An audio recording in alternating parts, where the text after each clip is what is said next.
Cloudcast Media.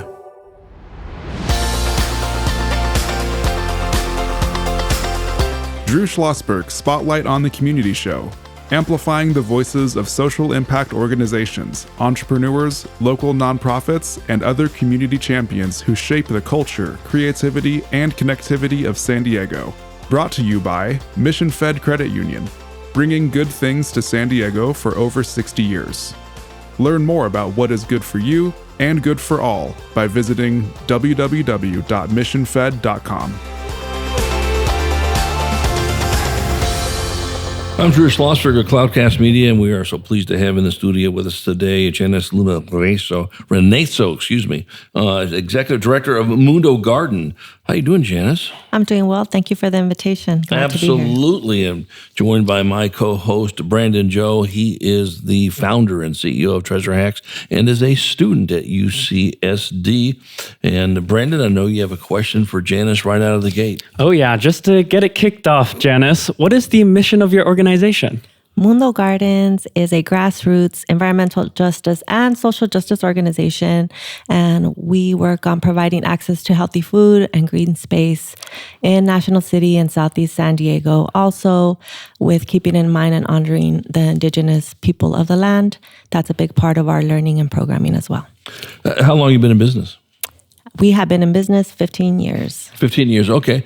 And are you from Southern California? Are you from here? I am from Southern California, from San Diego, born and raised, grew up in San Diego and in Baja. So to me, it's one big region. Very, very good. Did you go to high school out here? I did. I went to Point Loma High School. Point Loma, very, very good. A billion years ago, probably before you were born, I worked for San Diego Unified, and so I know that area well. Correa Junior High or Dana Middle School, whichever one you went to there, and so forth. Is your family still here? My family is still here in Southeast San Diego and National City, and other parts of California as well. Yeah. Do you work with our very good friend, Superintendent Leangela Brady? I do know her, and we do have programs in El Tellon Elementary and other schools in the National School District. I will mention that too. Leangela sits on one of the boards I'm on, the Classroom of the Future Foundation, and she is very passionate about what goes on at her national school district, obviously, and of course in National City as well. Have you always been interested in this space, what you're doing right now?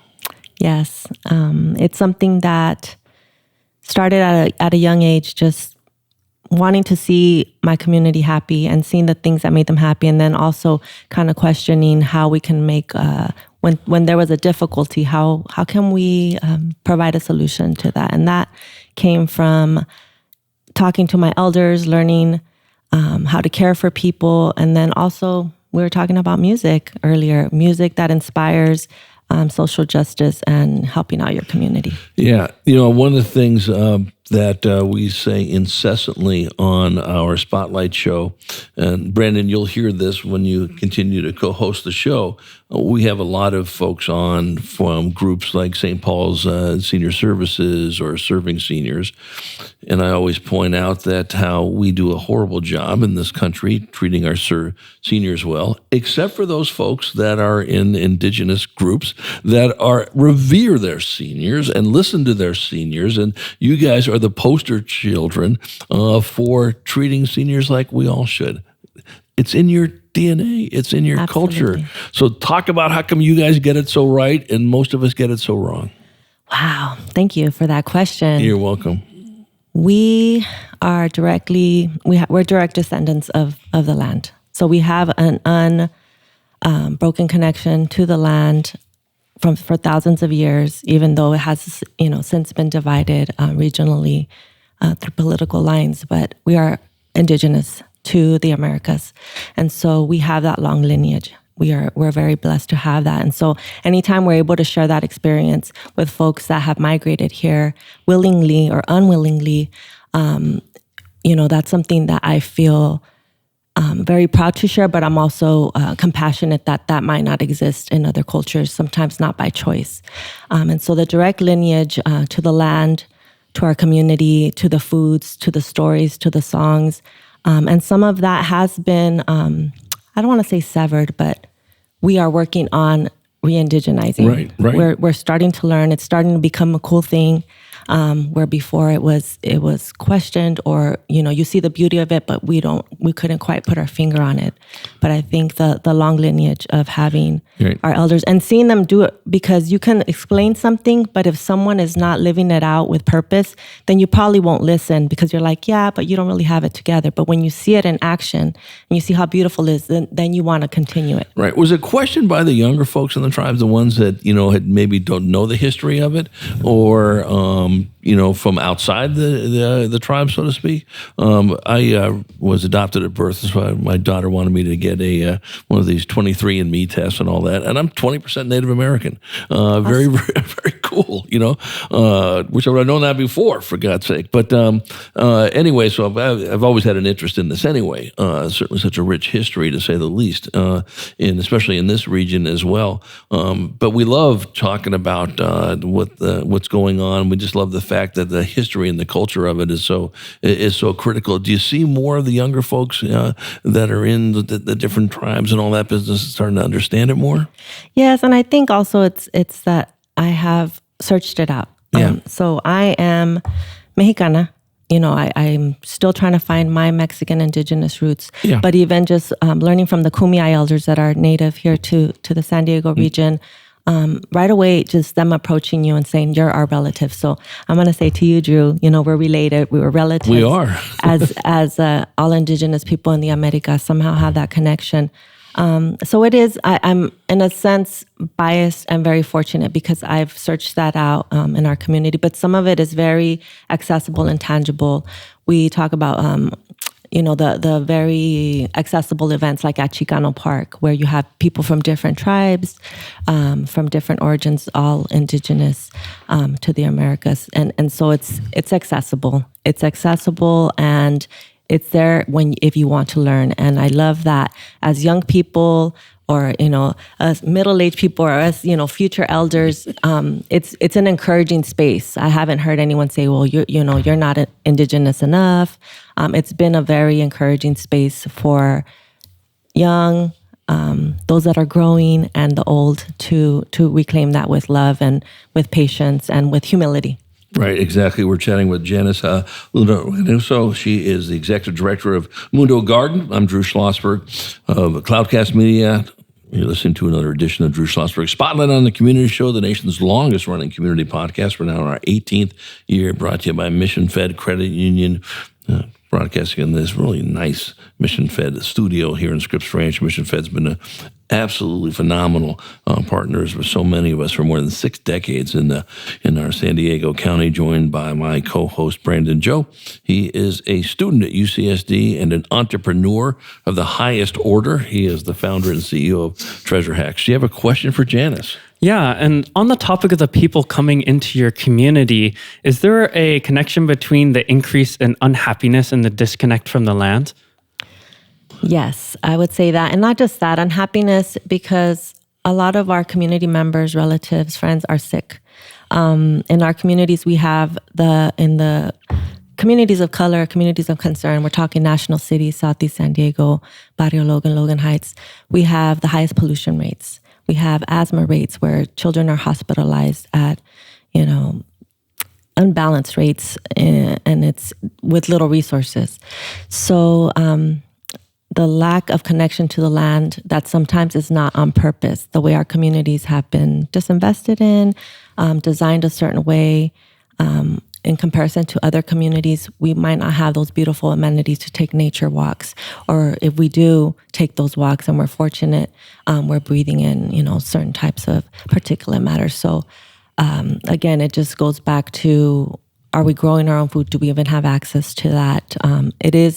Environment definitely plays an important role. Another thing too, generally speaking, regardless of different areas, how many of us are getting our hands in the soil and picking up, absorbing the microbiome and having those opportunities. So that's kind of where our mission comes in of what we do have. If we have access to a bucket of dirt, then we're going to make the best out of it, because that's still somehow connecting it to nature along with the stories. Right. So are you folks, Mundo Garden, is it right in National City, or is it on the border? Where is it located? It's right on the border of National City and Southeast San Diego. Literally, Okay. It's one block of separation. And so our local office, home office, / community hub is located in National City, and just, walk right across the way to be in Southeast San Diego. Right. Now, are you growing? Are you growing more food? Are you growing more whatever else is in that area? We're growing more food, more partnerships, more programs. Very exciting. I think I need to grow another me.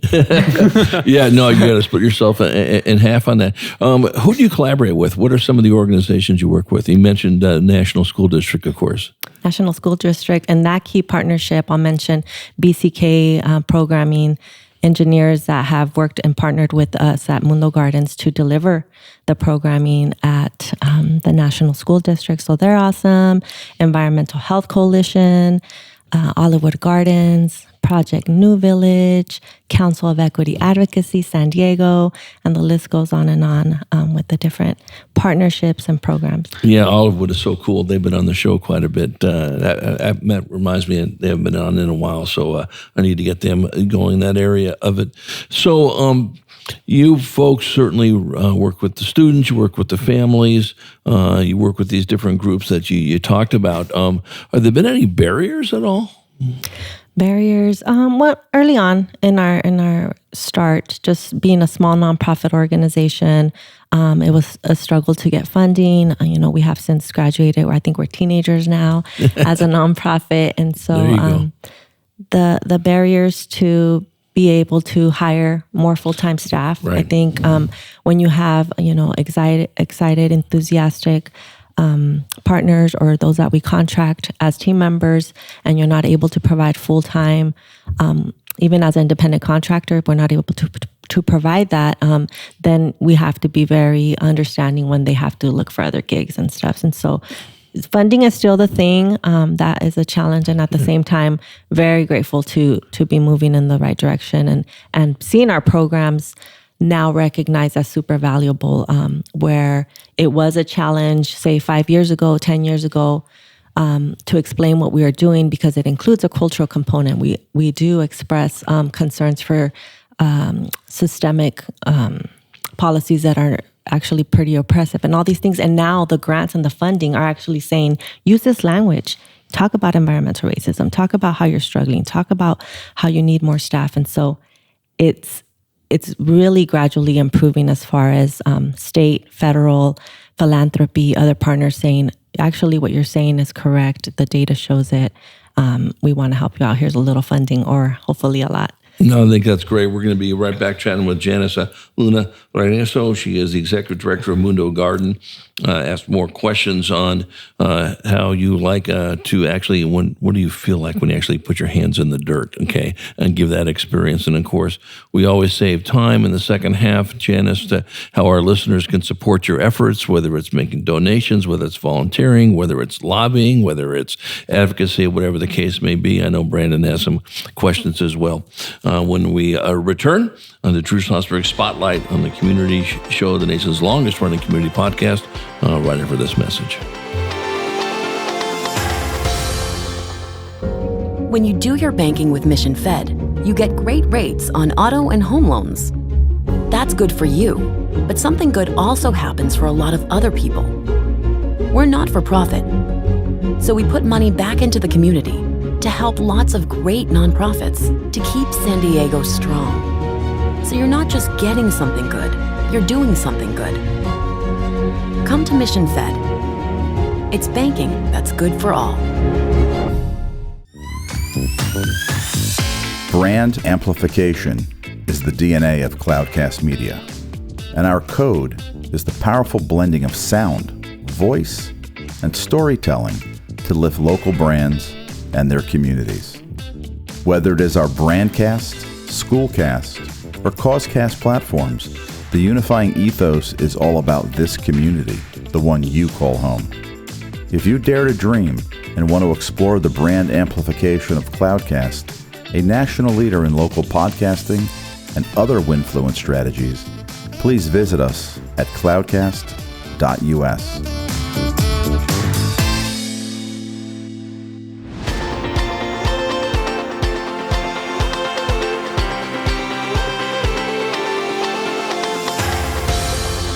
I'm Drew Schlosberg of Cloudcast Media. You're listening to another edition of Drew Schlosberg Spotlight on the Community Show, the nation's longest-running community podcast, now in our 18th year, brought to you by Mission Fed Credit Union for 6 decades, continuing doing great things for us folk here in San Diego County. Honored to have in the studio with us Janice Luna Reynoso. She is the executive director of Mundo Garden, joined by my colleague and co-host, Brandon Joe.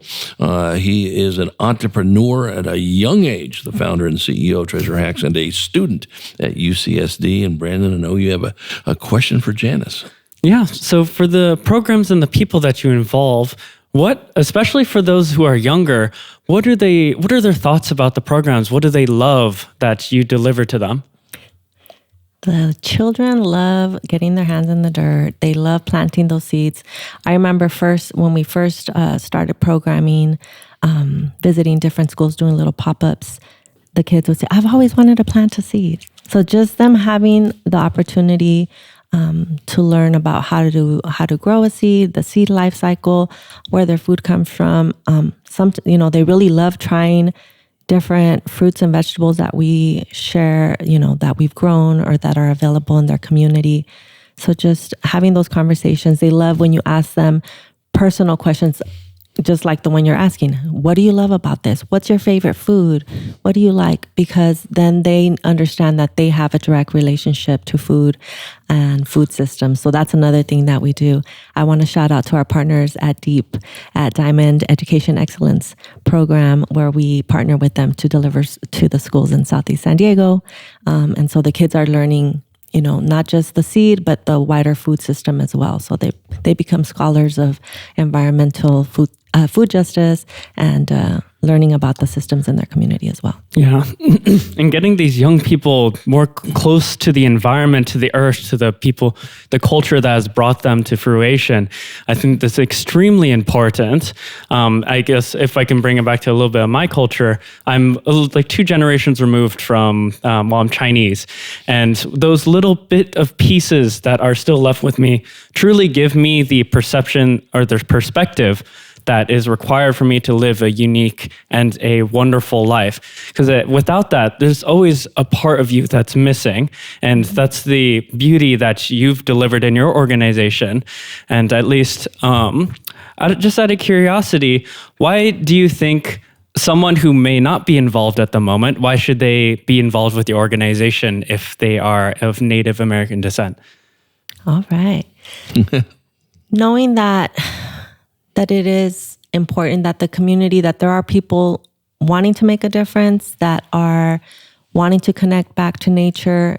The way I see it, as Indigenous people, having Indigenous roots, really understanding the big picture that while we may be, I think it's under the 4 or 5% of the world's population, and we're talking about folks that are more Indigenous than not,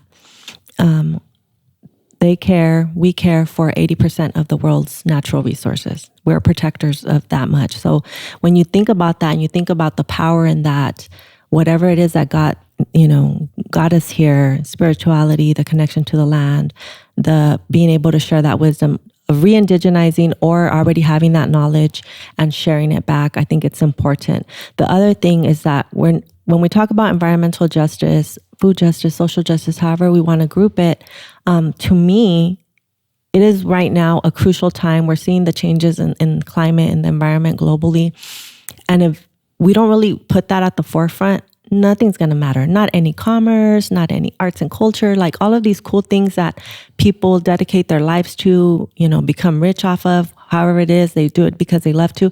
It's not going to matter if we don't have food, if we don't have water, if our environment is not safe, for generations to come. So I think it's a bit of a call to action and a sense of urgency for those that can re-indigenize, but also those that are allies, and then us that are a little bit farther along in our studies or in our practices to share the wisdom and information. And I don't think we can get too old or be too Indigenous to not learn from others, our relatives elsewhere, and then, in other parts of the world. China and other Yeah, regions. and I think that's really so important. We're chatting with Janice Luna Reynoso. She is the executive director of Mundo Garden. I'm Drew Schlosberg of Cloudcast Media, joined by my co-host Brandon Joe, the founder and CEO of Treasure Hacks on this.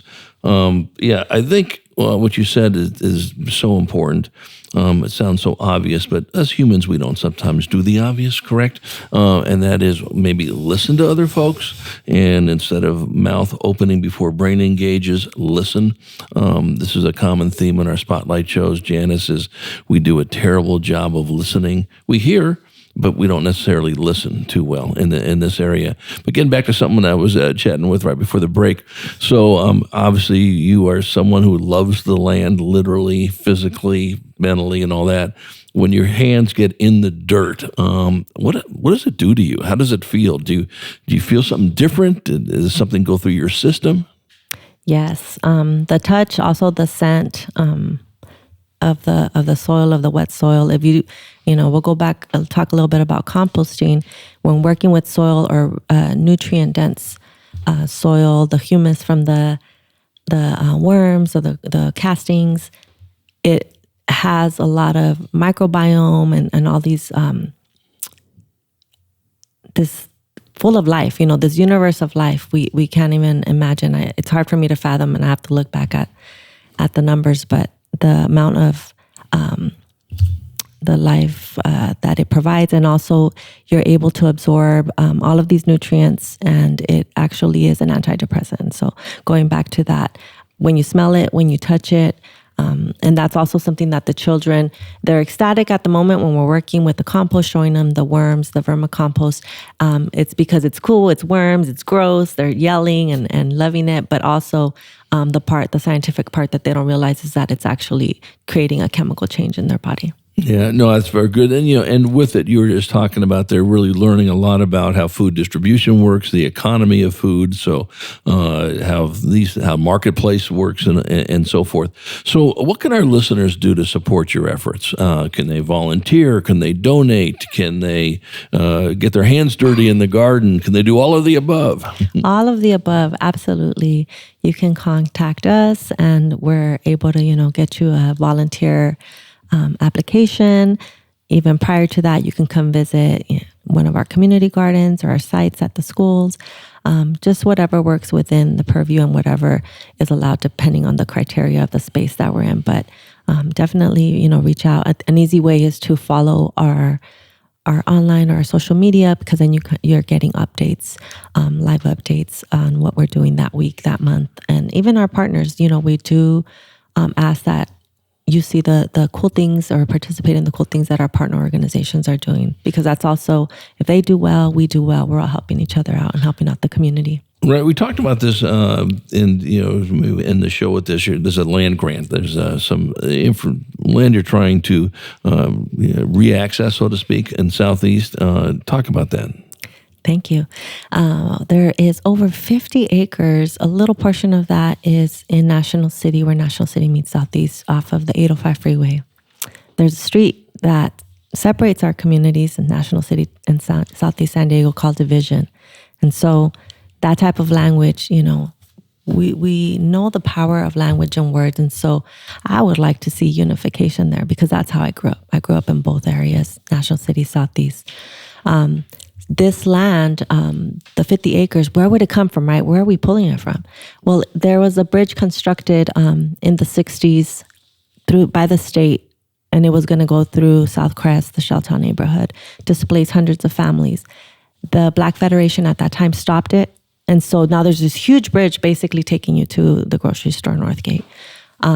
Since the state has put out an application or a grant to heal the harm, basically, from divisive infrastructure, we partnered with SANDAG, City of San Diego, City of National City, Urban Collaborative Project, and we created this application that says, hey, we would like to reclaim, these over 50 acres to create a park similar to Chicano Park, but having, Black community representation, Filipino, indigenous, whatever's because it is a diverse area. And then the 50 acres, we're talking about a community land trust. So that's in the proposal right now. It's in the planning stage. If we do get this grant, then, we'll go into further planning. It also includes other parts along this corridor area on the 805 where similar disparities are being experienced. And so we're basically like, this is a solution. This is what we've heard so far in the over decade of advocacy for us. But didn't start with us. We're talking way back in the 60s, then talking to other organizations and the things that they've worked on. And so just moving it forward now is the time, because the state is actually saying, hey, we have all this environmental justice money, and we want to, we're looking for organizations like you, problems like this, people that know what is needed, and then can engage the community to further move it along. There'll be other follow-up grants as far as the construction and infrastructure. But right now, we're at a good midpoint, I want to say. That's great. Well, congratulations. We want to certainly follow that story. If they want to learn more about the grant or more about the garden, what's the website? How do they get a hold of you? mundogardens.org. And you can also email me directly. Very, very good. So, Janice, what an absolute honor to chat with you. We know we're going to have you back on as we see more things that are going to be coming out of your world. Maybe it's a grant, and maybe what I should do is probably ring up Leangela Brady. She is the superintendent at National. Maybe she can come on with one of her students that have benefited from Mundo Gardens and talk about that. What do you think? That would be awesome. We had an Environmental Protection Agency grant co-facilitated with BCK last year, and so we want to keep up the good work and keep doing some good programming and partnership. Good. We'll bring some of those students on and do that as well. So wishing you nothing but great success. Brandon, Joe, I think you're well on your way to taking over my show soon. And I can be your co-host. How's that sound? Well, that sounds a little funny at this point in time, but if there's an opportunity I would be more than happy. Well, really appreciate it. Brandon Joe is a student at UC San Diego and is the young entrepreneur. He is the founder and the CEO of Treasure Hacks, and Janice Luna Reynoso, Executive Director of Mundo Garden. We know we're going to have you back on the air. Thanks for coming in. Thank you. You bet. I'm Drew Schlosberg, and you've been listening to another edition of Drew Schlosberg Spotlight on the Community Show, the nation's longest-running community spotlight. We're now in our 18th year, brought to you by Mission Fed Credit Union, continuing to do great things for San Diegans for more than 6 decades. I hope you enjoyed the show. You've been listening to an episode of Drew Schlosberg's Spotlight on the Community Show, amplifying the voices of social impact organizations, entrepreneurs, local nonprofits, and other community champions who shape the culture, creativity, and connectivity of San Diego community. Brought to you by Mission Fed Credit Union, bringing good things to San Diego for over 60 years. Learn more about what is good for you and good for all by visiting www.missionfed.com.